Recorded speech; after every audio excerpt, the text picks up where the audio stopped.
कुलकर्णी साहब और साईं बाबा की कहानी। शिरडी गांव में एक कुलकर्णी साहब रहते थे। वे पढ़े लिखे, गांव के मामलों को संभालने वाले और सम्मानित व्यक्ति थे। उन्हें अपनी विद्या और पद पर गर्व था। गांव में सभी उनका आदर करते थे। लेकिन जब जब वे देखते कि लोग साईं बाबा के पास जाते हैं, उन्हें प्रणाम करते हैं और अपनी समस्याओं का समाधान पूछते हैं, तो उनके मन में ईर्ष्या और संदेह पैदा होता था। वे सोचते, ये फकीर सा आदमी जिसके पास न घर है न धन है, लोग इस पर इतना भरोसा क्यों करते हैं? आखिर इसमें ऐसा क्या है? धीरे धीरे उनका मन और भी कठोर होता गया। एक दिन तो वे सीधे बाबा के सामने जाकर बोले, अरे बाबा, तुम्हारे चमत्कारों की बातें झूठी हैं। ये सब भोले भाले लोगों को बहलाने का ढोंग है।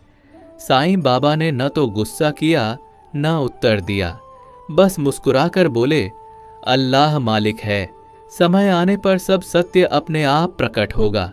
कुछ दिनों बाद कुलकर्णी साहब के घर में बड़ी परेशानी आ गई। उनका बच्चा अचानक बहुत बीमार हो गया। दवाइयाँ, पूजा पाठ सब किया गया, पर हालत बिगड़ती ही गई।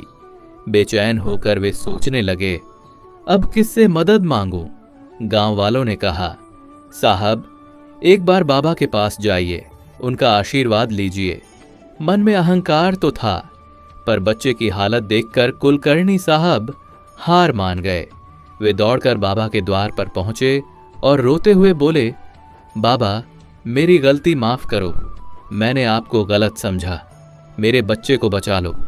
साईं बाबा ने उनकी ओर करुणा से देखा, धीरज बंधाया और कहा, डरो मत, तुम्हारा बच्चा ठीक हो जाएगा, अल्लाह पर भरोसा रखो।